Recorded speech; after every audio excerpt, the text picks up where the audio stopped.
Good morning students. कल हमने अभ्यास प्रश्न में पहला बोध और विचार में बहुविकल्पी प्रश्नों के 5 प्रश्न किए थे। वो मैंने आपको कल अच्छे तरीके से समझा दिए थे। आज उसी श्रृंखला में हम आगे करेंगे लघु उत्तरीय प्रश्न। लघु उत्तरीय प्रश्नों में इनके लघु का मतलब होता है कि प्रश्नों का उत्तर छोटे रूप में देना है। तो पहला प्रश्न देखिए, प्रार्थना पाठ में कवि ईश्वर से क्या वरदान मांगता है। आपने जो कविता पढ़ी है उसके आधार पर पहला पैराग्राफ ही इसका उत्तर है। तो इस प्रार्थना पाठ में कवि ईश्वर से झूठ से बचना चाहता है या झूठ से बचकर सत्य को मानने का वरदान मांगता है। दूसरा है, प्रार्थना पाठ में कवि किस प्रकार के मार्ग पर चलने की कामना करता है या इच्छा करता है। तो इस पाठ में कवि सद्ज्ञान मतलब अच्छा ज्ञान, सद्बुद्धि अच्छी बुद्धि और सद्कर्म अच्छे कार्य के मार्ग पर चलने की कामना करता है, अर्थात सत्य के मार्ग पर चलने की इच्छा रखता है या करता है। अगला प्रश्न है आपका, उपनिषद क्या है। उपनिषद जब मैंने आपको कविता समझाई तब भी बताया था कि हमारे 4 वेद हैं, ऋग्वेद, सामवेद, यजुर्वेद व अथर्ववेद। इनकी जो ऋषियों के माध्यम से व्याख्या की गई है।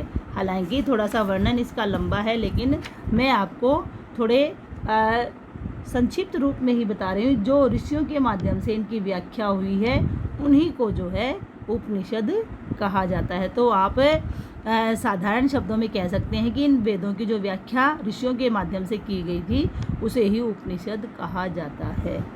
अगला प्रश्न है आपका, उपनिषद की रचना किसने की।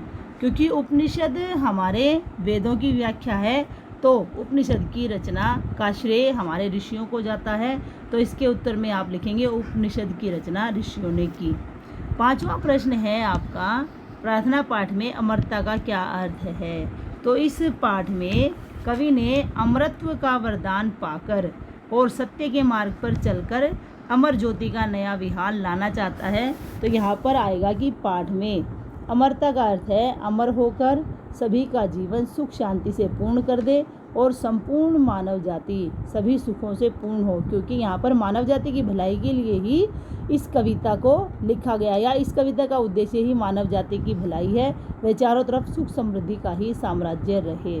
तो ये प्रश्न मैंने मौखिक रूप से आपको बता दिए हैं, लेकिन आपके लिखने में कहीं कोई गलती ना हो और समस्या न आए, इसलिए मैंने इन सभी का उत्तर भी आपके साथ प्रश्नों के साथ ही रखा है। तो आप इन प्रश्नों के उत्तर भी देख सकते हैं। यदि फिर भी कोई समस्या आपको आती है तो आप अपनी समस्या को रख भी सकते हैं। हालांकि मुझे नहीं लगता है आपको कोई समस्या होगी, क्योंकि सारे कविता के आधार पर प्रश्न आए हैं और कविता को आपने अच्छे तरीके से समझ लिया है।